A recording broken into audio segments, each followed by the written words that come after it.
Long before the neon lights of Seoul fractured her reality, Ella was already a force of nature entirely defined by water.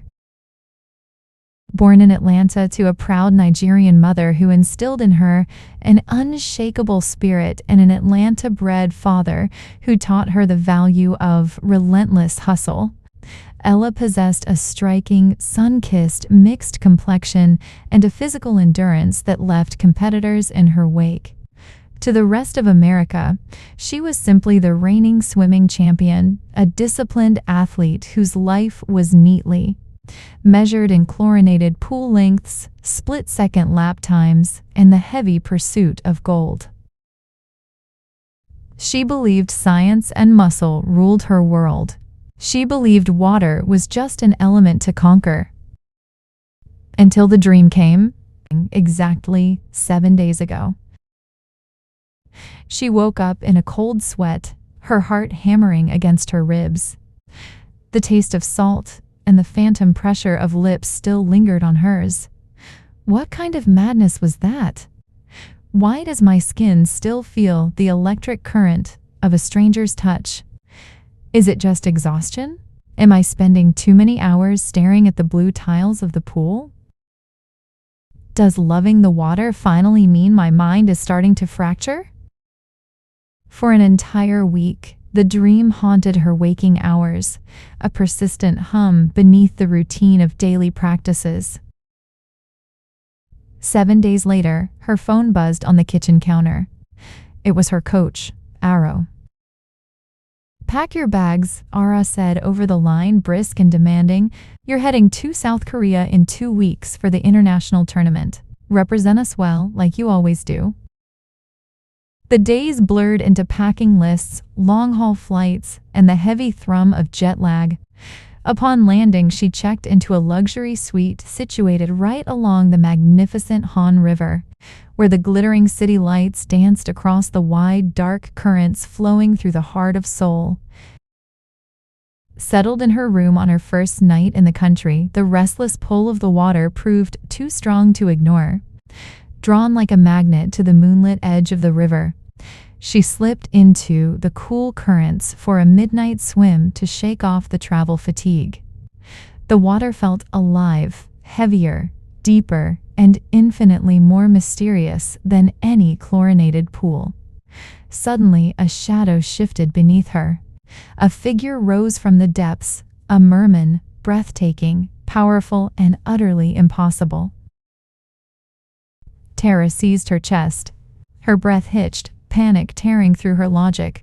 Her limbs locked up, and in an instant, she began to sink, swallowing water as panic completely stripped away her champion instincts. Before darkness took her, strong arms caught her. But this was no standard rescue. Instead of hauling her upward, he pressed his palm against her chest, channeling a strange, pulsing bioluminescent warmth that forced the water straight from her lungs in a breathless gasp, defying every law of human biology. He carried her swiftly to the muddy bank, laying her gently at the edge of the water. As she drifted on the edge of consciousness, he pressed a tender, lingering kiss to her forehead. "I have been waiting for you for so long," he murmured, his voice sounding like rushing tides. "Finally, fate has brought us together." With a swift splash, he dissolved back into the dark depths. She bolted upright, her lungs expanding with a sharp, burning gasp of midnight air. Sand clung to her damp skin, and the rhythmic lapping of the water echoed in her ears. She was sprawled at the edge of the Han River's shore, completely alone. Her hands frantically swept over her chest. The memory of the strange, glowing warmth that had forced the water from her lungs still tingled against her skin. She touched her forehead, where his lips had lingered just moments ago. Was it real? Did that actually happen? Am I hallucinating from jet lag? Is the pressure of the upcoming tournament finally making me lose my mind? People don't just drown and get saved by a mythical creature. It's impossible. Panic clawed at her throat. She stumbled to her feet, her legs shaking so violently she nearly collapsed back into the sand. Every shadow cast by the city lights looked like a shifting tail beneath the surface. With a racing heart and trembling limbs, she bolted back toward the safety of her hotel room, locking the door behind her with a heavy, echoing click. Inside the quiet sanctuary of the room, isolation magnified her terror. She couldn't sit still. Her pacing feet wore a frantic path across the carpet, 3 steps to the window, a sharp turn, 3 steps to the bed. The pieces of the puzzle began violently colliding in her head. She connected the dots to the dream she had endured a week ago, the exact same face, the same electric shock of a kiss, the same unexplainable pull toward the water. It wasn't just a random dream 7 days ago, she whispered into the empty room, wrapping her arms tightly around her shivering frame. It was a warning, a premonition. But how? How could a dream bleed into reality? Every breath felt shallow. She stared at the bathroom door, terrified that if she turned on the faucet, she would see his face staring back at her from the drain. The sheer impossibility of a merman existing, let alone choosing her. A champion swimmer from Atlanta with Nigerian roots defied every law of science she had ever trusted. She didn't sleep a wink. Hour after hour, she sat huddled on the edge of the bed, watching the digital clock tick forward. 1 a.m., 3:30 a.m., 5:15 a.m. Her mind refused to slow down, trapped in an endless loop of fear, and the terrifying realization that her life would never be the same again.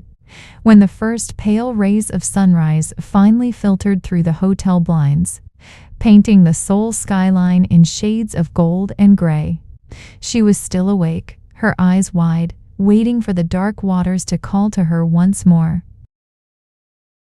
Sunlight flooded the hotel room, but it brought no warmth to her freezing bones. Terror had morphed into a paralyzing cage. She couldn't bring herself to open the door, let alone step outside to find food. Every instinct screamed that the moment she walked out, the river would reach out and pull her back into his world. Her stomach gruel was ignored by a mind spinning completely out of control. Trembling, she grabbed her phone, desperate for a lifeline back to reality. She dialed her best friend back in Atlanta, needing someone, anyone, to tell her she was sane. When her friend picked up, she spilled everything in a frantic, breathless rush. The midnight swim, the drowning, the bioluminescent rescue, and the merman's kiss. There was a pause on the other end, followed by a burst of laughter. "Girl, you need to lay off the Korean dramas and get some sleep," her friend chuckled. "A merman? In the Han River? Did you hit your head during swim practice, or is jet lag finally turning you into a sci-fi novelist?" A surge of hot anger flashed through her veins. How could she laugh? How could she treat her absolute nightmare like a joke? A surge of hot anger flashed through her veins. How could she laugh? How could she treat her absolute nightmare like a joke? "I am not joking," she snapped, hot tears pricking her eyes. "He was real. He touched me." Okay, calm down, superstar," her friend giggled. "Just go get some kimchi, win your tournament, and call me when you're back in the real world." Click. She slammed the phone down, her chest heaving. Rage and utter isolation washed over her. Nobody believed her. She was entirely alone with a secret that defied the laws of nature, trapped inside her room with her own racing heartbeat. Miles away, beneath the heavy, sapphire tides of the ocean, existed a world untouched by human hands. At the center of this submerged kingdom sat its ruler-in-waiting, Prince Kalen. Kalen was a magnificent sight, the very embodiment of ocean royalty. His upper body possessed a chiseled, athletic build forged by centuries of royal training. with skin that shimmered with a subtle, pearlescent sheen under the water's glow. His hair cascaded like dark, silken kelp around a face carved with sharp, aristocratic features and piercing eyes that shifted color between deep emerald and midnight blue. From his waist down, powerful iridescent scales in shades of gold and deep teal rippled with fluid grace, ending in a broad, majestic tail. As the sole heir to the throne, his duty was to protect the boundary between the deep realms and the upper surface, though his heart had long yearned for something beyond the royal decrees. Tonight, however, duty was replaced by pure, unadulterated elation. Deep within the glowing coral palace, the grand throne room echoed with joyous laughter and the powerful swish of tails. Kaelin sat at the center of a lavish feast, draped in intricate armor forged from polished abalone shell and gold-toned sea metals. Pearls floated in crystal chalices, and his closest royal friends and elite guards surrounded him, clinking cups of fermented kelp nectar. The prince's face was lit up with a radiant, incandescent smile, an energy so bright it warmed the cold currents around them. One of his closest royal guards, a burly merman with deep indigo scales, swam closer, shaking his head with a wide grin. "My prince," the guard laughed, raising his goblet high, "you have been smiling like a lunatic all evening. The whole court is talking, even the council elders are whispering.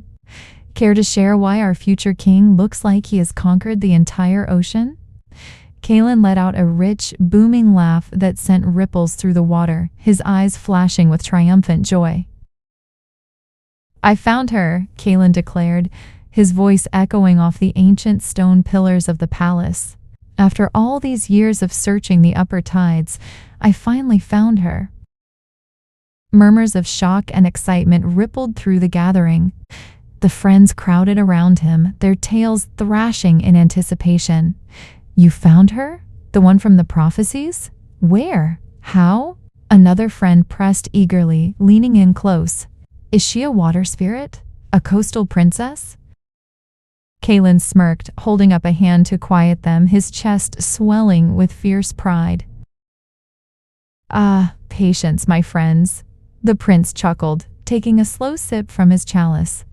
"I am not telling you everything just yet. The full tale is too sweet to rush.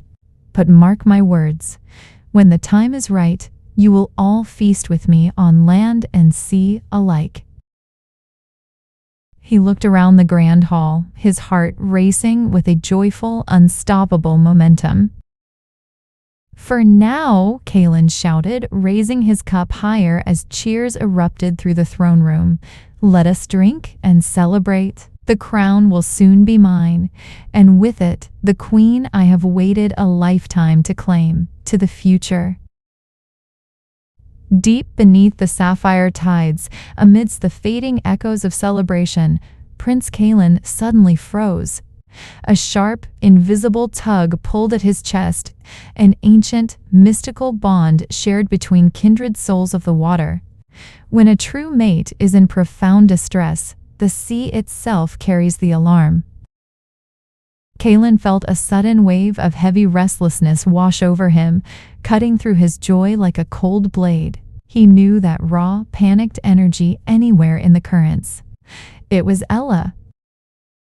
Swiftly leaving the grand hall behind, Kaelin swam away from the glowing coral palace, cutting through the dark, silent depths until he reached a secluded, quiet alcove of the river where the currents grew still and whispered against the silt. He chose this hidden sanctuary because it's peaceful. Sheltered waters acted as a natural amplifier, allowing his voice to travel straight up through the liquid medium toward the surface, bridging the impossible gap between his world and her hotel window. Floating suspended in the dark, cool water, his iridescent scales shimmering with a soft, protective glow, Kaelin closed his eyes and whispered into the current. "My princess, why are you so restless? Why does your heart beat with such fear?" Deciding that words alone could not soothe her bruised spirit, Kalen opened his mouth and began to sing. It was a haunting, melodic language of the deepest song born from the pressure of the ocean and the ancient rhythm of the tides. His voice vibrated through the water, carrying a magical frequency that bypassed the barriers of brick, glass, and human logic. Up in her sterile hotel room, Ella was still curled tightly in a chair, her mind spinning with terrifying thoughts. Suddenly, a sound drifted through her window, a low, resonant melody that seemed to wrap around her like a warm blanket. She froze, her breath catching in her throat. "Where is that music coming from?" she thought, her eyes widening as she looked toward the glass. "There are no instruments playing outside. It sounds like the ocean itself." As the notes washed over her, the frantic racing in her mind began to slow. The heavy weight of terror pressing down on her chest lifted, replaced by an overwhelming, miraculous wave of peace. Her tight shoulders relaxed. Her eyelids grew impossibly heavy, fighting a sweet, hypnotic fatigue that she hadn't felt in days. Within moments, the champion swimmer surrendered to the magic of the song, her head resting gently against her arms as she drifted into a deep, dreamless sleep. Down in the dark, silent depths of the river, Kalen stopped singing. Through the spiritual current that bound them, he felt the exact second her erratic pulse smoothed out. He sensed her surrender, picturing her finally resting in safety. A tender smile touched his lips, and his eyes gleamed with fierce determination. He pushed off from the riverbed, his powerful tail cutting a clean line through the dark water. "It is time," Kalen whispered to himself, the thrill of a lifelong quest reaching its crescendo. "Time to visit my princess on the land." Deep beneath the quiet currents of the Han River, Prince Kalen prepared for a rite as old as his lineage. For generations, the royal bloodline of the deep held the rare, taxing ability to shed their tails upon touching the shore, adapting a fully human form to walk among mortals when destiny demanded it. Kalen swam toward a shallow, secluded cove where the river kissed the concrete banks. As his torso broke the surface and his lower body met the dry earth, a blinding, bioluminescent glow enveloped him. The iridescent scales of gold and teal shifted, dissolving into smooth, tanned skin. The bones in his legs cracked and reformed, lengthening into a tall, athletic human frame that mirrored the strength of his aquatic form. He took his first bipedal breath of crisp night air, adjusting to the sudden, heavy pull of gravity. With a flick of his wrist, he summoned a set of fine human garments woven from enchanted sea silk, looking every bit the sophisticated traveler. Without wasting a moment, he walked straight into the grand hotel where Ella was staying. Moving with effortless grace, he approached the front desk, secured a room, and intentionally requested the suite directly next door to hers, room number 412, right beside her, 410. While Kalen settled into his human disguise, Ella remained dead to the world, exhausted by days of terror and finally soothed by the midnight lullaby. She had slept straight through the afternoon and evening. It was late when she finally blinked awake, her stomach letting out a loud, hollow growl. Realizing she had missed the entire day, panic briefly flickered in her chest. What day is it? How long did I sleep? But hunger quickly won out. Throwing on a casual jacket over her clothes, she stepped out of her room, cautiously glanced down the hallway, and headed down to the hotel's luxurious restaurant. The dining room was softly lit, filled with the gentle hum of murmuring guests and the clinking of silverware. Ella slid into a corner booth, pulling a menu toward her.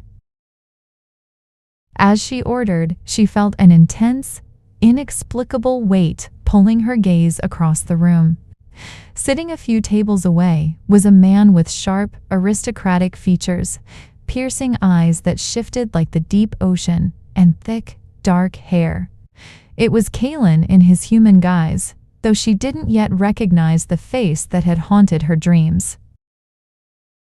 Kalen watched her with a tender, knowing smile. Unable to resist, he stood up, picked up his glass of water, and walked over to her table. "Mind if I join you?" he asked, his voice smooth, carrying a subtle, rhythmic cadence that sent a strange shiver down her spine. "You look like someone who has carried the weight of the entire world on her shoulders all day." Ella blinked, caught off guard by his sudden presence, her mind racing with a mix of suspicion and intrigue. Before she could answer, her phone suddenly buzzed violently on the table. She snatched the phone up, seeing the name flashing on the screen, RO Coach. She swiped to answer, her heart dropping. "Ella," a Rose's voice barked through the speaker, tight with frustration. "What on earth happened to you? Your phone has been off or dead the entire day. I've been trying to reach you for hours. I'm so sorry, Coach," Ella stammered, her cheeks flushing hot as Kalen watched her intently, sipping his drink. "I was just extremely exhausted from the jet lag." "Well, you better shake it off fast," Ara continued sternly. "Tomorrow morning is your very first practice session here in Seoul. The international tournament starts in 3 days, and we didn't fly you across the globe for you to sleep the days away. Get yourself ready." "Yes, Coach. I'll be there bright and early. Good night," Ella whispered, quickly ending the call. She dropped the phone onto the table, her hands trembling slightly. 3 days until the tournament, and I haven't practiced once. How am I going to do this? Across the table, Kalen had heard every word. Though human in form, his supernatural senses caught the coach's demands. Deep in his chest, a wave of protectiveness swelled. He knew how much her swimming career meant to her, and he refused to let his presence be the reason she failed. After a quiet dinner where Kalen offered gentle, reassuring words that somehow made her turbulent mind feel surprisingly calm, they parted ways back to their adjoining rooms. Kalen knew what had to be done. To ensure his princess performed her absolute best tomorrow, she needed deep, undisturbed rest. Stepping out of the hotel and slipping back down to the secluded riverbank, Kalen shed his human guise, letting the water reclaim him as he transformed back into his majestic merman form. Floating just beneath the surface of the water right outside her window, he closed his eyes and began to sing once more. The melody traveled through the mystical might chain, an ancient, invisible frequency meant strictly for the soul-bound pair. Up in her room, the phone call's stress still lingering in her veins, Ella suddenly heard the familiar, hauntingly beautiful voice echoing in her mind. But because she was human, she couldn't comprehend the true origin of the song or the words being sung. "Who is singing that?" she thought, rubbing her heavy eyes as she walked sluggishly toward her bed. "Is someone playing music outside? It sounds so peaceful." No one else in the hotel hallway and neighboring rooms heard a sound. The magic was meant for her alone. Enveloped by the soothing cadence, her exhaustion took over completely. She collapsed onto her bed, her shoes barely off, and plunged instantly into a profound, healing sleep, unaware that her water prince was watching over her every breath. The morning sun barely crested the Seoul skyline when Ella's alarm jarred her awake. Refreshed by the deep, magical sleep induced by Kellen's lullaby, she sprang into action. She dressed quickly, grabbed her gear, and rushed down to the state-of-the-art aquatic center where Ara and the team were waiting. What followed was 3 days of absolute hell. The practices were agonizingly intense. Her muscles screamed under Ara's relentless demands, pushing her through grueling butterfly sets, explosive starts, and endless endurance laps to make up for lost time. Her lungs burned and fatigue clawed at her shoulders, but beneath the physical exhaustion, a strange, steadying current of focus sustained her. She didn't know it, but she wasn't alone. Disguised once more in his human form, Kalen sat quietly in the upper tiers of the stadium every single day, his intense ocean blue eyes locked onto her every movement, silently channeling his energy and unwavering support across the crowded arena. The air on the morning of the finals was thick with tension. Ella woke up with her stomach tied in brutal knots. The nervousness was suffocating. Her hands shook as she laced her sneakers, and her mind raced with self-doubt. What if I fail? What if the past week of chaos ruins everything I've trained for?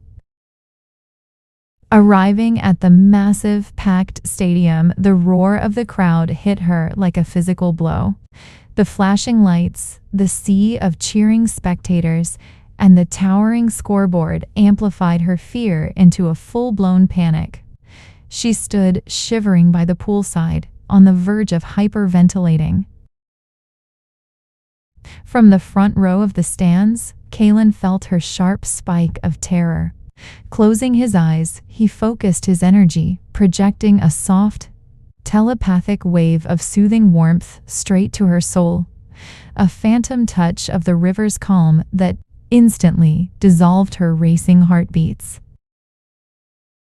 Taking a deep, stabilizing breath, the fog in her mind cleared. A fierce, unyielding confidence replaced her fear. She stepped up to the starting block, took her mark, and when the buzzer blared, she dove into the water like a missile. Every stroke was pure perfection, graceful, powerful, and driven by an otherworldly momentum. She sliced through the water, leaving international competitors trailing in her wake, and slammed her hand against the wall to take the gold medal. The stadium erupted in thunderous applause, and high in the stands, Kalen smiled with uncontainable pride. That evening, a lavish victory celebration unfolded on a sprawling rooftop terrace overlooking the glittering city and the distant ribbon of the Han River. The air was filled with music, clinking champagne flutes, and laughter. Ella stood near the edge, laughing with her fellow teammates, holding a glass of sparkling cider, when a shadow fell beside her. She turned, and her breath hitched. It was the sophisticated, handsome stranger from the hotel restaurant, Kalen. He looked devastatingly sharp in a tailored dark suit, his piercing eyes holding an intensity that made her pulse spike. "An incredible victory today, champion," Kalen murmured, his voice smooth and melodic, carrying that same hypnotic cadence that echoed in her dreams. "I knew you were extraordinary the moment I saw you." True to feminine instinct, Ella raised an eyebrow, crossing her arms with a playful, teasing smirk. "Is that so?" she challenged lightly, tilting her head. "You make a habit of watching strangers swim, or do you just happen to show up wherever I am?" Kalen chuckled, a rich, warm sound that sent a delightful shiver down her spine. They spent hours talking, laughing, and losing themselves in effortless conversation as the party wound down. As the clock pushed past midnight, Kalen offered to drive her back to the hotel, mentioning casually that he was staying in the exact same building. The ride was quiet, filled with a heavy electric tension that crackled in the dim interior of the car. When they pulled up to the hotel entrance and stepped out into the cool, night air, the space between them felt charged with magnetism. Suddenly, Kalen stepped closer. Without a word, his hand reached out, his warm fingers wrapping firmly around her trembling wrist. The contact sent a violent shockwave up her arm. Her breath hitched, her heart hammering wildly against her ribs as their eyes locked. The moonlight caught the deep, oceanic depths of his gaze, And in that split second, the terrifying realization crashed over her. This man, this touch, the dreams, the voice in the night. They were all connected to the impossible truth she had been running from. Panic and overwhelming desire collided in her chest. Without uttering a single word, she violently pulled her hand back from his grip, turned on her heel, and bolted through the hotel entrance, running all the way to her room and locking the door behind her, her whole body shivering with a love she wasn't yet ready to accept.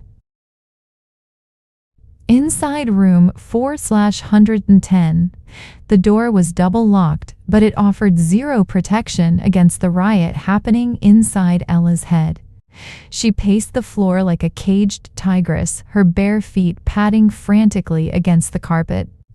Her palms were still tingling where his fingers had wrapped around her wrist, burning with a phantom heat that refused to fade. "What is wrong with you?" she hissed at her reflection in the dark bathroom mirror, pointing an accusing finger at herself. "You are an American swimming champion. You came here to win gold. You won gold, and now your job is done." He's just a guy. A very tall, very handsome, suspiciously intense guy who happens to stay in the next room. Focus. You have a life back in Atlanta, a career, a future. You cannot let some mysterious stranger with ocean-deep eyes completely dismantle your sanity. She gripped the edges of the sink, taking ragged breaths. With trembling hands, she began dragging her suitcase out of the closet, aggressively tossing her clothes, her gold medal, and her toiletries into the bag. She was checking out. Right now. She would book an early flight, flee the country, and pretend this entire South Korean fever dream never happened. Her head screamed run, but a traitorous, quiet voice deep in her chest whispered back, "You don't even want to leave." Exhausted by the internal civil war, she finally collapsed onto the bed fully clothed around dawn, falling into a restless, troubled doze. Morning light had barely spilled across the Seoul skyline when a sharp, rhythmic knock echoed against her door. Knock, knock, knock. Groaning, Ella rolled over, rubbing her heavy eyes. "Housekeeping already? I put the do not disturb sign out." She dragged herself off the bed, unlocked the latch, and yanked the door open with a sharp, prepared complaint on her tongue. The words instantly died in her throat. Standing in the hallway, looking devastatingly handsome in a casual linen shirt, was Kalen. But he wasn't empty-handed. Balanced effortlessly on his palm was a silver room service tray loaded with steaming hot gourmet breakfast pastries, fresh fruit, and a silver coffee pot, radiating an aroma of roasted coffee and buttery croissants. His lips curved into a slow, breathtaking smile that could melt glaciers. "Good morning, my princess," Kalen greeted smoothly, his voice carrying that hypnotic, melodic cadence. "Have you eaten yet?" Ella's brain completely short-circuited. Her jaw dropped. "My princess? Did he just call me his princess?" Panic, adrenaline, and sheer disbelief slammed into her all at once. Before he could take a single step forward, she slammed the heavy door right in his face, turning the deadbolt and clicking the security chain into place with trembling, frantic fingers. She leaned her back hard against the wood, her chest heaving as if she had just sprinted a marathon. Her heart was hammering a frantic rhythm against her ribs. "This is not happening." Asterisk, she whispered fiercely to the empty room, pressing her hands over her hot cheeks. "Is he stalking me? How did he even know what room I was in? No, no, no. You are not going to spoil my mind with your sweet talk, your fancy food, and your ridiculous romantic charm. I am packing my bags and getting out of here." Outside in the hallway, Kalen didn't flinch at the slammed door. He merely chuckled, a rich, amused sound that vibrated right through the wood, and calmly set the breakfast tray down on the floor by her welcome mat, entirely confident, utterly patient, and enjoying every single second of her denial. By lunchtime, hunger finally forced Ella out of her fortress. She cracked the door open, peeked out, saw the empty tray with a single, perfect blue lotus flower resting on the napkins, and decided she needed sustenance if she was going to survive this psychological warfare. She scurried down to the hotel dining room like a covert operative, keeping her head low. But fate and an ocean prince with supernatural tracking skills had other plans.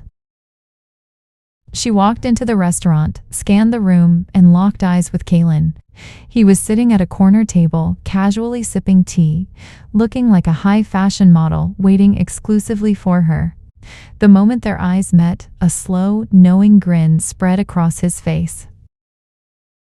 Ella let out a tiny squeak of pure panic, did an immediate about-face, and power-walked out of the restaurant so fast she nearly tripped over a planter. Nope, absolutely not.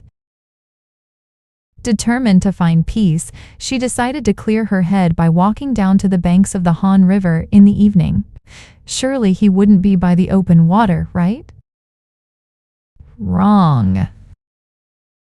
As soon as she crested the grassy hill overlooking the river, there he was, leaning casually against a stone railing, watching the sunset paint the water in shades of gold and violet. As if sensing her presence, Kalen turned around, his eyes locking onto hers with a warm, magnetic invitation.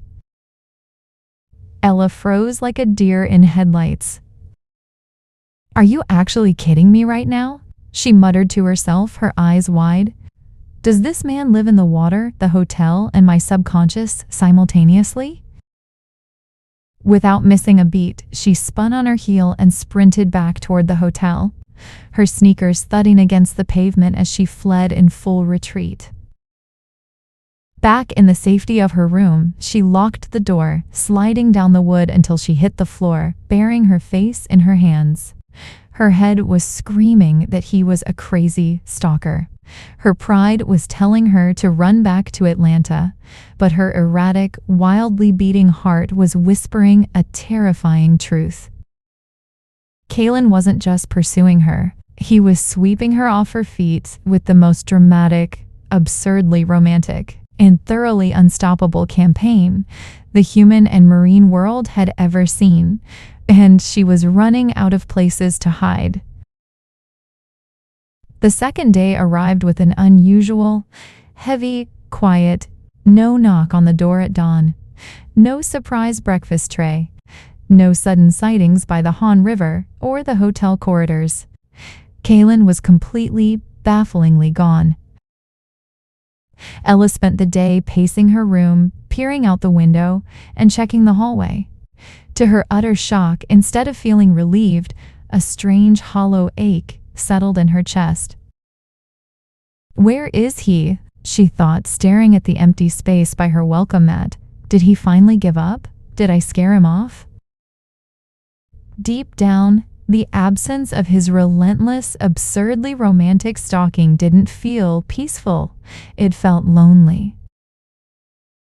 Meanwhile, miles beneath the surface, Kalen was bound by the heavy demands of his crown. As the future king, he had spent the entire day locked in council chambers, mediating disputes between deep-sea clans and reviewing oceanic borders. His mind constantly darting upward toward the surface, eager to return to his human disguise and finish what he had started. With the tournament officially concluded, the American swim team was granted a few extra days to tour South Korea, armed with her champion's bonus and prize money. Ella decided to completely immerse herself in the vibrant energy of Seoul to distract her racing, confused mind. The next few days were an absolute whirlwind of color, sound, and joy. The team explored the majestic, ancient grounds of Gyeongbokgung Palace, wearing vibrant traditional hanboks while laughing under the brilliant autumn sun. They gorged on sizzling street food at the bustling Myeongdong night markets, shopping for skincare and souvenirs amid glowing neon lights. The electric energy of the city, the laughter of her teammates, and the rich cultural tapestry temporarily washed away her anxiety. For a few days, she felt completely free, wealthy, and alive. She foolishly convinced herself she was safe. The water prince was gone. Life was back to normal. That illusion shattered on her final evening. Deciding to dine alone at the hotel's high-end rooftop restaurant to soak in her last views of the Seoul skyline, Ella sat at an intimate table near the glass edge. The atmosphere was upscale and romantic, filled with soft jazz, clinking crystal, and the murmur of wealthy patrons. Suddenly, the ambient temperature around her seemed to drop a degree. A familiar magnetic presence washed over the space. She looked up, and her breath caught. Kalen was walking toward her. He was breathtaking, dressed in a charcoal-tailored suit that hugged his athletic frame. His dark hair styled perfectly, and his deep, ocean-colored eyes locked entirely onto hers. Every movement he made was effortless, fluid, and commanding. The patrons around them instinctively parted, drawn to his natural, royal aura. He slid seamlessly into the chair across from her, resting his elbows on the table. The eye contact was immediate and intense, sending a violent shiver straight down her spine. He slid seamlessly into the chair across from her, resting his elbows on the table. The eye contact was immediate and intense, sending a violent shiver straight down her spine. The ambient noise of the restaurant seemed to completely fade away, leaving only the sound of her own frantic heartbeat. "You've been running very fast these past few days, my princess," Kalen began, his voice a smooth, low velvet that vibrated through her bones. "Why are you running from me? I meant you no harm. I truly, deeply love you. We are meant to be. You only see what is in front of you now, but I see the grand design of everything." Ella stared at him, her mind spinning out of control. Confusion and defensive panic warred inside her chest. Ella stared at him, her mind spinning out of control. Confusion and defensive panic warred inside her chest. "What? What are you even talking about?" she stammered, her voice shaking slightly as she gripped her water glass. "What do you mean we are meant to be? I don't even know you. I am here for a swimming tournament. My days here are ending, and I'm going back to my country in peace. I do not need you." Kellen's expression softened, a look of profound, unconditional devotion washing over his features as he reached across the table to take her hand. "Ella, please, just listen." "No, stop," Ella interrupted sharply, pulling her hand back as if burned. The words tore out of her throat, sharp and venomous, carrying the full weight of her fear and stubborn denial. "I do not know you. I am here for a reason, and my days are ending soon. I need to go back to my country in peace. I do not need you in my life." The harshness of the words hung heavily in the air, like a physical blow. Kalen froze, his hand suspended in midair. The rejection hit him not just as human words, but through the deep, mystical architecture of the mate bond. Ella didn't wait to see the damage. Seized by a sudden wave of panic, she grabbed her bag, stood up so fast her chair screeched against the floor, and bolted from the dining room, leaving him sitting alone in the quiet restaurant. Back at the table, Kalen sat motionless. The moment her final words had registered, an invisible, jagged dagger plunged straight into his chest. It was the curse and the gift of the soul bond, when a true mermaid or merman is outright rejected by their chosen mate. The rejection bypasses the mind and attacks the physical heart with agonizing, burning pain. Kellen's breath hitched. A sharp, searing pressure crushed his ribcage, making it nearly impossible to draw air. He gripped the edge of the table, his knuckles turning stark white, his jaw clenching so hard a muscle twitched in his cheek. Cold sweat beaded on his forehead as a suffocating wave of physical and emotional agony rolled through his veins. It felt as though his very life force was being slowly drained, a dull, relentless ache throbbing violently right where his soul had tethered itself to hers. He closed his eyes, his chest heaving as he fought the overwhelming tide of grief. The environment around him, the clinking glasses, the jazz music, the chatter of happy humans became a blur of white noise against the deafening roar of heartbreak. He had waited centuries for her, crossed the boundaries of land and sea, laid his heart entirely bare, and the sharp edge of her fear had cut him down. Alone in the crowded room, the future king of the deep sat drowning in a sea of his own pain, utterly shattered by the rejection of the only woman he had ever loved.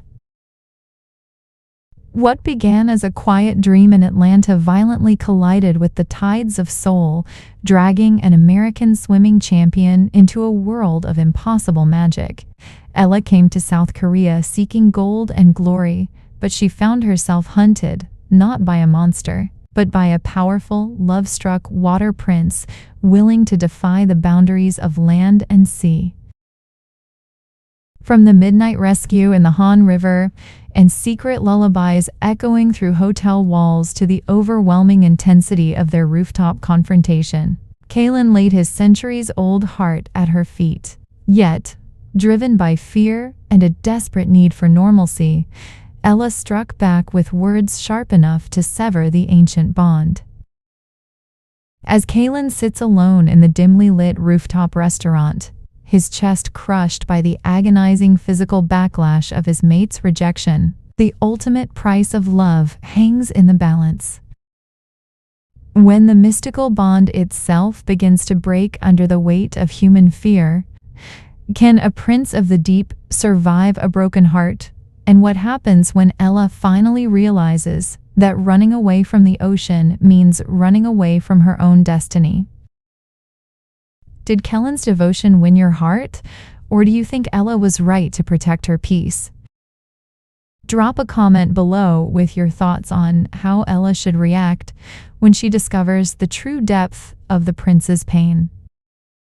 Hit the subscribe button so you don't miss the thrilling next chapter where the lines between the human world and the kingdom of the deep finally collide for good.